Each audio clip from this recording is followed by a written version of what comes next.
புத்தாண்டு பரிசு. இதன் ஆசிரியர் கைடி மப்பாசான். ஜேக்விஸ் டி ராண்டல் வீட்டில் தனித்திருந்தான். சாப்பாட்டை முடித்துக்கொண்டு பணியாளை போக சொல்லிவிட்டு தன் மேஜைக்கு வந்து கடிதங்கள் எழுதத் தொடங்கினான். ஒவ்வொரு ஆண்டும் கடிதங்கள் எழுத உட்காரும் பொழுது அதற்கு முந்தைய புத்தாண்டு தினத்தின் நிகழ்வுகளும் அவற்றை தொடர்ந்த சந்தர்ப்பங்களும் அவன் நினைவுக்கு வரும். அவையெல்லாம் இப்பொழுது மறந்து மடிந்து போனவை. அதே சமயம் அவனுக்கு நினைவில் இருக்கும் நண்பர்களுக்கு புத்தாண்டு வாழ்த்துக்கள் பிரியமாக சொல்லி சில வரிகள் எழுதிவிடுவான். தற்பொழுது மேஜை அருகில் அமர்ந்து அதன் அறையை இழுத்து திறந்தான். அதற்குள்ளிருந்து ஒரு பெண்ணின் புகைப்படத்தை எடுத்தான். சில கணங்கள் அதை கூர்ந்து பார்த்த பின் அதை முத்தமிட்டான். பிறகு அதை வைத்து அதன் பக்கத்தில் ஒரு தாளை பிரித்து அதில் எழுதத் தொடங்கினான். எனதருமை ஐரின், நான் அனுப்பி வைத்த நினைவு மலர் இதழ் உனக்கு கிடைத்திருக்கும் என்று நினைக்கிறேன். இன்று மாலை என்னை நான் தனிமைப்படுத்தி கொண்டிருப்பதின் நோக்கம் உன்னிடம் ஒரு விஷயத்தை சொல்ல. அதற்கு மேல் ஜேக்விஸின் பேனா நகர மறுத்துவிட்டது. எழுந்து மேலும் கீழுமாக நடந்தான். கடந்த 6 மாத காலமாக அவன் ஓர் ஆசை நாயகியோடு உறவு கொண்டிருந்தான். அந்த உறவு ஏதோ போகிற போக்கில் தந்திரத்தில் நேர்ந்துவிட்ட ஒன்று அல்ல. நாடக பாணியில் பொழுதுபோக்குக்காக ஏற்பட்டது அல்ல. அவன் நிஜமாகவே காதலித்து வசப்படுத்தி கொண்டவள். அவன் இனிமேலும் ஓர் அறியா பருவ பிள்ளை அல்ல. ஒப்பு நோக்கில் பார்த்தால் இப்பொழுதும் அவன் இளைஞன்தான். வாழ்க்கை பிரத்யட்சிய உடன்பாட்டு நடைமுறையை உண்மையாக உணர்ந்திருப்பவன். காதல் விவகாரத்தில் ஆரம்ப வெக்கையின் வேகம் தணிந்தவுடன் அந்த உறவின் தன்மை அவனது உணர்வு பூர்வமான அணுகலில் எப்படியாகும் என்பதை நிதானமாக கவனிக்க தெரிந்தவன். தற்போதைய காதலின் அவன்பால் அன்பும் மென்மையும் நன்றி உணர்வும் 1000 நுட்ப இனிமைகளும் சேர்ந்து அந்த உறவை மிக்க பலமுடைய நீடித்த ஒன்றாகவே ஆக்கியிருந்தது. வாசற்கதவின் அழைப்பு மணி ஒலித்தது. அவன் தயங்கினான். கதவை திறக்கத்தான் வேண்டுமா? யாராயிருந்தால் என்ன? அது புத்தாண்டு தினம். கதவை திறந்து வந்தவர்களை வரவேற்க வேண்டியது அவன் கடமை அல்லவா? ஒரு மெழுகுவத்தியை ஏற்றிக்கொண்டான். போய் கதவின் தாழ்பாலை நீக்கி கதவை திறந்தான். அங்கே சவமாக முகம் வெளுத்து சுவரில் சாய்ந்தபடி நின்று கொண்டிருந்தாள் அவன் ஆசை நாயகி. அவன் திக்கினான். என்ன சமாச்சாரம்? நீங்கள் தனியாகத்தானே இருக்கிறீர்கள்? அவள் கேட்டாள். ஆமாம். வேலைக்காரர்கள் கூட யாரும் இல்லையா? இல்லை. நீங்கள் வெளியே எங்கும் போகலையா? இல்லை. தனக்கு மிகவும் பழக்கமான இடம் போல் அவள் வீட்டிற்குள் நுழைந்தாள். ஹாலுக்குள் வந்தவுடன் சோஃபாவில் விழுந்து புதைந்தாள். கைகளால் முகத்தை புதைத்து கொண்டு பயங்கரமாக அழ ஆரம்பித்தாள். அவன் அவள் காலடியில் முழந்தாளிட்டு உட்கார்ந்தான். அவள் கைகளை பற்றி முகத்திலிருந்து அவற்றை விலக்கினான். அவள் விழிகளை நோக்கி வினவினான். ஐரின், ஐரின், என்ன விஷயம்? உன்னை கெஞ்சி கேட்கிறேன், என்ன விஷயம்? அழுகைக்கிடையே அவள் முணுமுணுத்தாள். இப்படி இனிமேலும் நான் வாழ மாட்டேன். அவனுக்கு ஒன்றும் புரியவில்லை. இப்படியென்றால் நீ என்ன சொல்ல வருகிறாய்? ஆமாம், நான் இப்படிப்பட்ட வாழ்க்கை இனிமேலும் வாழ மாட்டேன். எத்தனையோ அனுபவித்து விட்டேன். இன்று மதியானம் அவன் என்னை அடித்தான். யார்? உன் புருஷனா? ஆமாம், அவன்தான், என் புருஷன்தான். அவன் திகைத்து போனான். அவள் கணவன் அத்தகைய கொடூரமானவனா என்றே சந்தேகித்தான். உலகம் சார்ந்தவன், குதிரைகளை நேசித்தவன், சினிமா, நாடகங்கள் விரும்பி எல்லோருக்கும் தெரிந்தவன், மரியாதை அறிந்தவன், ஆனால் கல்வியால் பெறக்கூடிய பண்பற்றவன், சம்பிரதாய விருப்பு வெறுப்புகளை உணர்ந்து சிந்திக்க முடியாதவன், தன் மனைவியை சிரத்தையோடு பார்த்து கொண்டவன், நல்ல குடும்ப பண்பும் வசதியும் படைத்த தரத்தோடு மனைவியின் விருப்பங்கள், அவளது உடல்நலம், அவள் உடைகள் போன்ற அனைத்து விஷயங்களிலும் அவள் மகிழ்ச்சிக்கு ஏற்ப செயல்பட்டவன், அவளுக்கு பரிபூரண சுதந்திரம் அளித்து வாழ்ந்தவன். ஜேக்விஸ் ஐரீனின் நண்பனானான். அதனால் அவளை சந்திக்கும் போதெல்லாம் அவள் கரம் பற்றி குலுக்குவது சம்பிரதாயத்திற்கு ஏற்ப வழக்கமாயிற்று. ஐரீனோட அவனது நட்பு தொடர்ந்து வளர அது அவள் பால் காதலாயிற்று. விளைவாக அவனுடைய உறவு அவள் கணவனோடு உள்ளன்போடு கூடிய பந்தமாக உறுதி பெற்றது. அந்த குடும்பத்தில் ஒரு சச்சரவு புயல் வீசிக்கொண்டிருந்ததை அவன் கிஞ்சித்தும் நினைத்து பார்த்ததில்லை. அந்த செய்தி அவனை திடுக்கிட செய்தது. அவளை அவன் கேட்டான், எதற்காக? என்ன நடந்தது? சொல்லேன். அவ்வளவுதான். அவர்களுக்கிடையே சச்சரவு அவளுக்கு மனமான நாளென்றே தொடங்கியது. அது தொடர்ந்து வளர்ந்துவிட்ட வரலாற்றையே அவள் விவரித்தாள். உப்பு சப்பில்லாத ஒரு அற்ப விஷய காரணம். ஒவ்வொரு நாளும் ஒரு விவாத சண்டையாக அது வளர்ந்திருந்தது. பெரிய குரோதமாகி அது இருவரையும் விரோதிகளாக்கி நிஜமாகவே பிரித்து ஒண்டாதவர்களாக்கி இருந்தது. அவன் அவளை சந்தேகித்தான். கோப ஆவேசம் எதிரியாகி அவளை இம்சிக்கவும் ஆரம்பித்திருந்தான். ஜேக்விஸின் மேல் அவன் பொறாமை அதிகரித்தது. அவளை அடிக்கவும் செய்தான். அவள் இறுதியாக தீர்மானமாக சொன்னாள், நான் இனி அவனிடம் போக மாட்டேன். எனக்கு நீங்கள்தான் இனிமேல். ஜேக்விஸ் அவள் எதிரில் உட்கார்ந்தான். அவள் முழங்கால்கள் தொட்டு கொண்டிருந்தன. அவன் அவள் கைகளை பற்றி கொண்டான். அன்பே, மீண்டும் மீளவே முடியாத முட்டாள்தனமான தவறை செய்ய விரும்புகிறாய். உன் புருஷனை விட்டுவிட நீ முடிவு செய்தால் குற்றங்களை ஒரு பக்கம் சாட்டிவிடு. உன்னை போல ஒரு பெண் தப்பிக்க அது வழி. அதிர்ந்து போனவளாய் அவனை பார்த்து அவள் கேட்டாள், எனக்கு நீங்கள் சொல்லும் யோசனைதான் என்ன? நீ வீட்டுக்கு திரும்பி போ. அவனோடுதான் இருக்க வேண்டும். உனக்கு சட்டப்படி விலக்கோ அல்லது விவாகரத்தோ கிடைக்கும் வரை பொறுத்திருக்க வேண்டும். உங்களுடைய இந்த யோசனை கோழைத்தனமானதாக தோன்றவில்லையா? இல்லை, காரணத்தோடுதான் சொல்கிறேன். புத்திசாலித்தனமான காரியம் அதுதான்.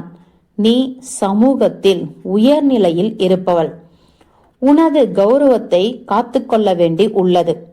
உனது நட்புகளையும் உறவுகளையும் இழந்து உன் பெயரை கெடுத்துக் கொள்ள கூடாது. இந்த சபலத்தால் நீ அனைத்தையும் இழந்து விடுவாய். அவள் எழுந்து கொண்டாள். கடுமையான குரலில் பேசினாள். இல்லை, அப்படி இருக்க இனிமேல் ஒரு காலம் முடியாது. அது முடிந்தது முடிந்ததுதான். அவள் இரு கைகளையும் அவன் தோள்களின் மேல் பதித்து கொண்டு நேருக்கு நேராக அவன் முகத்தை ஏறிட்டவாறு அவனை கேட்டாள், நீங்கள் என்னை காதலிப்பது உண்மையா? ஆமாம். உண்மையா? சத்தியமா? ஆமாம். அப்படியானால் என்னை உங்களோடு வைத்துக் கொள்ளுங்கள்.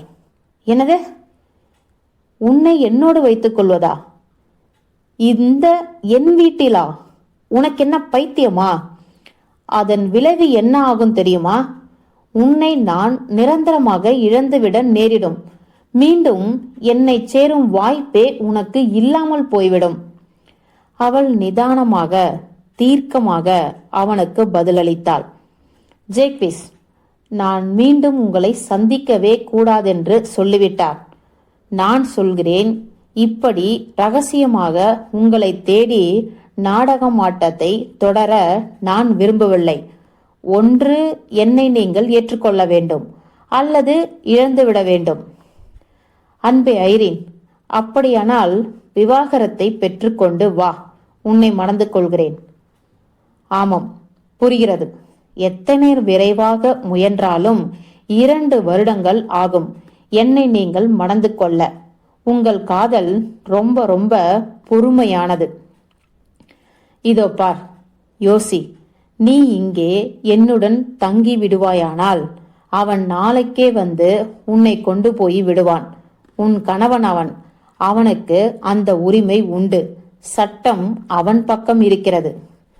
ஜேக்பிஸ், நான் என்னை இந்த வீட்டிலேயே வைத்துக்கொள்ள வேண்டும் என்று சொல்லவில்லை. வேறு இடத்தில் என்னை கொண்டு வைத்துக்கொள் என்றுதான் சொல்கிறேன். என்பால் உன் காதல் அந்த அளவுக்கு இருக்கும் என்று நம்பினேன். நான் தவறு செய்துவிட்டேன். போய் வருகிறேன். அவள் சட்டென்று வெளியேற கதவை நெருங்க அவன் பாய்ந்து சென்று அவளை தடுத்து நிறுத்தினான். நான் சொல்வதை கொஞ்சம் கேள் ஐரேன். மேலும் அவன் சொல்வதை கேட்டுக்கொண்டிருக்க அவள் விரும்பவில்லை. அவன் பிடியிலிருந்து தன்னை விடுவித்துக் கொண்டு வெளியேறவே முயன்றாள். அவள் விழிகளை கண்ணீர் நிறைந்திருந்தது. என்னை விடுங்கள், என்னை விடுங்கள், என்னை விடுங்கள். அவள் திரும்ப திரும்ப அதையே சொன்னாள். அவளை பலவந்தமாக அழுத்தி உட்கார செய்தான். அவள் முழங்கால்களை பற்றி கொண்டு என்னவோ சொல்லி வாதிட்டு பார்த்தான். அவள் வேண்டுகோளை ஏற்றுக்கொள்வது எத்தனை வியர்த்தனமானது என்பதை அவள் புரிந்து கொள்ள செய்ய முயன்றான். அவளுடன் வாதிட்டான், கெஞ்சினான். அவளது முடிவால் விளையக்கூடிய விபரீதங்களை எடுத்து சொன்னான். அத்தனை முயற்சிக்கும் காரணம் அவள் பால் அவனுக்கிருந்த பிரியமே. அவள் உணர்வற்று மௌனம் சாதித்தாள். அவனை நம்புமாறு வற்புறுத்தி அவன் மீண்டும் அவளை கெஞ்சி கேட்டுக்கொண்டான். அவன் பேசி முடித்ததும் அவள் சொன்னாள், அப்படியானால் நான் வந்தபடி போக வேண்டும் என்கிறீர்கள், அவ்வளவுதானே? கையை எடுங்கள், நான் எழுந்திருக்க வேண்டும். இதோ பார் ஐரீன், என்னை போக விடுகிறீர்களா இல்லையா? ஐரீன், உன் முடிவை மாற்றிக்கொள்ளவே மாட்டாயா? என்னை போக விடுங்களேன். உன் முடிவை மாற்றிக்கொள்ளவே முடியாதுதான் இல்லையா? உன்னுடைய இந்த முட்டாள்தனமான ஆசையால் பின்னால் நீ எத்தனை வருத்தப்பட போகிறாய் என்பதை அறிவாயா? ஆமாம், என்னை போக விடுங்கள். சரி, இப்பொழுது இங்கேயே தங்கியிரு. இது உனக்கு ரொம்பவும் பிடித்த வீடு, தெரியும். நாளை காலை நாம் போகலாம். அவன் சொன்னதை அவள் பொருட்படுத்தவில்லை. எழுந்து நின்று கொடூரமான குரலில் பேசினாள். இல்லை, ஏற்கனவே காலம் தாழ்ந்துவிட்டது. நில்.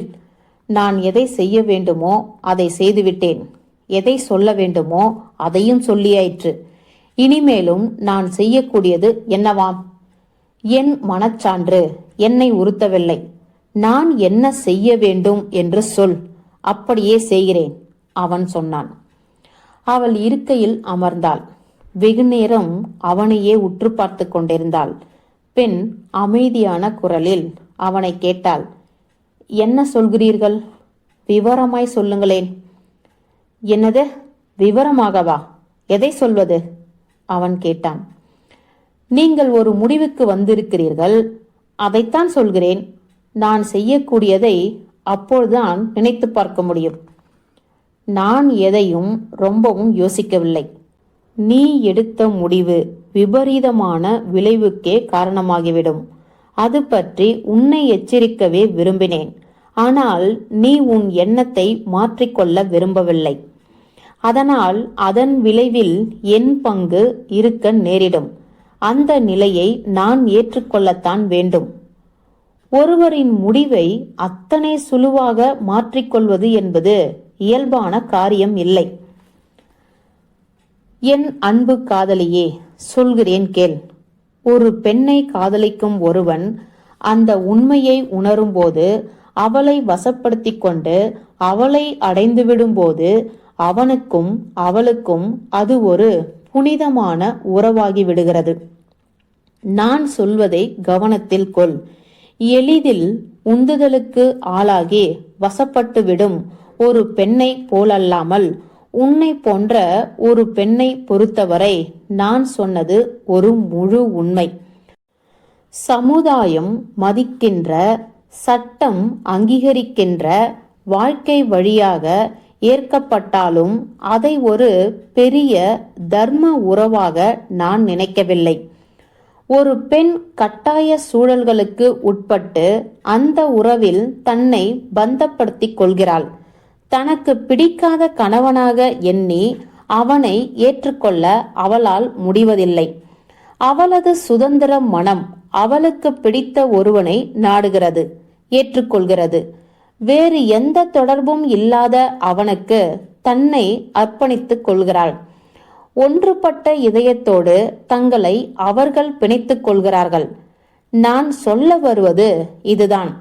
நிஜ காதலால் ஏற்படும் பிணைப்பு அனைத்து பழக்க வழக்கங்களையும் சடங்குகளையும் புனித பிரமாணங்களையும் விட நிரந்தரமானது. இப்படி காதலால் தன்னை ஒருவனோடு இணைத்து கொண்ட ஒரு பெண் எந்தவித விபத்துகளையும் சந்திக்க தயாராயிருக்கிறாள். தன்னை இணைத்து கொண்டவனுக்காக தனது எதையும் தாங்கும் இதயம், உடம்பு, ஆன்மா, ஒழுக்கம், வாழ்க்கையை பணயம் வைத்து அஞ்சாமல் போரிட தயாராய் இருப்பவள். தன்னை கொல்லவும் துணியக்கூடிய கணவனையும் தன்னை ஒதுக்கி வைக்கக்கூடிய சமுதாயத்தையும் எதிர்த்து நிற்கக்கூடியவள். அதனாலேயே புருஷன் மனைவி என்ற தாம்பத்திய உறவையும் புறம் தள்ளி களவுக்கு துணிந்திருப்பவள். இதோ பார், நான் சொல்ல வேண்டியதை சொல்லிவிட்டேன். ஒரு புத்திசாலி ஆண் பிள்ளையாக முதலில் எச்சரித்தேன். இப்பொழுது என்னில் மிச்சமிருக்கும் ஆண் பிள்ளை ஒருவன்தான். அவன் உன்னை நேசிக்கும் காதலன். நான் என்ன செய்ய வேண்டும் என்பதை சொல். ஒரு புதிய தெம்பு தளிர்த்தது. அவள் அவன் வாயை தன் கைகளால் மூடினாள். தனிந்த குரலில் அவனுக்கு சொன்னாள், அன்பே, நான் சொன்னது உண்மை இல்லை. என் புருஷனுக்கு என் மேல் எந்த சந்தேகமும் கிடையாது. நீ என்ன செய்வாய் அந்த நிலையில் என்பதை தெரிந்து கொள்ளதான் அப்படி பேசினேன். புது வருஷ பிறப்பிற்காக ஒரு நெக்லஸை பரிசாக எனக்கு அனுப்பியிருந்தாய். அதையும் தவிர இன்னொரு பரிசையும் நான் விரும்பியிருந்தேன். அதையும் கொடுத்து விட்டாய். நன்றி, மிகவும் நன்றி. நீ எனக்களித்த மகிழ்ச்சிக்கு கடவுளுக்கு நன்றி சொல்கிறேன். முற்றும்.